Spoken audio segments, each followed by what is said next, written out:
दो चीजें घर के अंदर जाहिर हो जाएं तो समझ जाओ तुम्हारी किस्मत खुलने वाली है। जब कोई खुदा से किसी के सुख के लिए दुआ मांगता है तो वो दुआ किसी और के हक में कबूल होने से पहले दुआ मांगने वाले के हक में कबूल हो जाती है।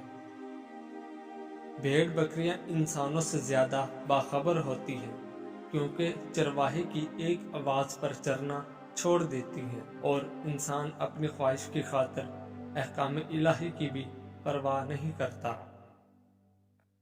बेवकूफ आदमी का असल अलमिया ये है कि उसकी कोई हिमाकत आखिरी नहीं होती। बेहतरीन इंसान वो है जो मसाइल हल करता है और बदतरीन वो है जो मसाइल पैदा कर देता है। जन्नत का हकीकी मुस्तहक वो है जो कुर्बानी के दर्जे में उसका तलबगार बने। आज का मुसलमान तो ख्वाहिश के दर्जे में भी उसका तलबगार नहीं। खुश होना है तो तारीफ सुनिए और बेहतर होना है तो तनकीद सुनिए।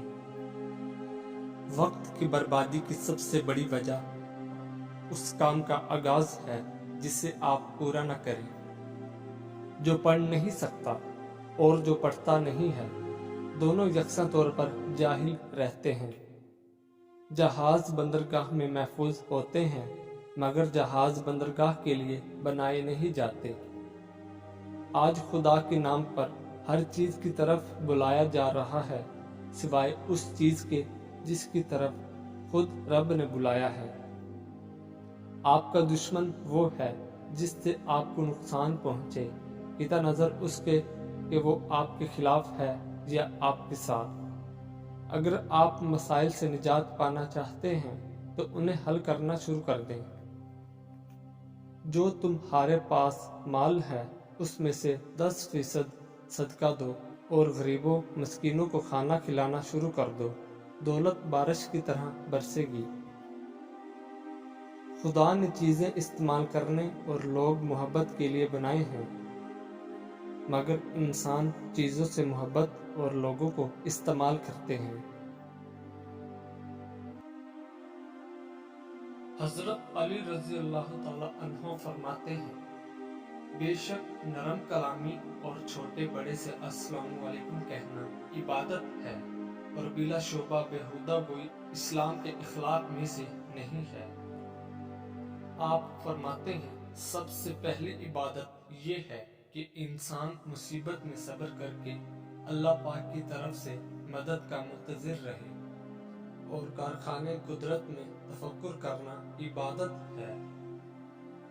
अल्लाह पाक की इबादत में मशगूल होना बड़ी मुफीद तिजारत और उसकी रहमत का तलबगार रहना आला दर्जे की कामयाबी है। नमाज अल्लाह पाक की रहमत के नज़ूल का बाइस है। सरदारों की फजीलत व बुजुर्गी ये है कि वो अल्लाह पाक की इबादत को निहायत खूबी के साथ अदा करते हैं। नफ्स की ख्वाहिशों को छोड़ना निहायत आला दर्जे की इबादत और बेहतरीन आदत है। अल्लाह पाक की नेमतों की फिक्र करना अच्छी इबादत है। तन्हाई में अल्लाह पाक की इबादत करने से नेमतों के खजाने और दुनियादारों से अलग रहने से तमाम खूबियां हाथ आती हैं। अल्लाह पाक की इबादत में रात को जागना उसके प्यारे दोस्तों के लिए मौसमी बहार और सादतमंदों के लिए गुलजार है। क़याम सुजूद में देर करना दोज़ख के अजाब से निजात पाने का जरिया है। जब अल्लाह ताला किसी बंदे से मोहब्बत करता है तो उसे ये तौफीक बख्श देता है कि वो ज़माने के इबरतनाक वाक़यात से इबरत के असबाक हासिल करता रहे।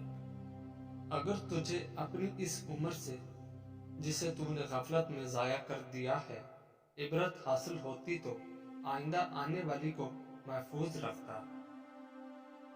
जो शख्स गफलत और सुस्ती से काम करता है और काम करने से जी चुराता है उसकी जिंदगी बेमजा और खराब हो जाती है। गफलत से बचो कि यह हवास की खराबी और अकल की सुस्ती है।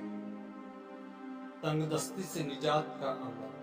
آج آپ کے سامنے ہر قسم کی بیماری، پریشانی، رکاوٹ اور گھر میں خیر و برکت کے حوالے سے کچھ خاص اعمال بیان کروں گا۔ یہ تنگ دستی سے نجات کا عمل ہے۔ فجر کی نماز کے بعد باوضو ہو کر اول و آخر 3 بار درود شریف پڑھیں۔ اس کے بعد 1 مرتبہ سورۃ یاسین، سورۃ مزمل پڑھیں۔ تنگ دستی سے نجات کا عمل دوسرا بیان کروں گا۔ عشاء کی نماز کے بعد باوضو ہو کر اول و آخر 11 بار درود شریف پڑھیں۔ اس کے بعد 313 مرتبہ سورۃ فلق پڑھیں۔ سورۃ فلق کا وظیفہ جمعرات، جمعہ اور ہفتے کے دن یہ عمل کرنا ہے، تو مہینے میں کل 4 دفعہ یہ عمل ہوگا۔ سورۃ فلق کا وظیفہ اور ہفتے 1 بار کریں گے، مہینے میں کل 4 مرتبہ۔ اور سورۃ یاسین اور سورۃ مزمل جو آپ نے روزانہ نماز فجر کے بعد پڑھنی ہے، وہ روزانہ کی بنیاد پہ عمل کرنا ہے۔ میرے پیارے بھائیوں اور بہنوں، یہ تنگ دستی سے نجات کا عمل ہے۔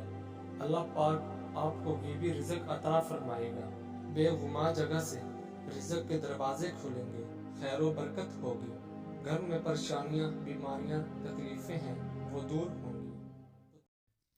گھر کے اندر کبوتر اور بلی اچانک آ جائیں تو سمجھ جائیے تمہاری قسمت کھلنے والی ہے۔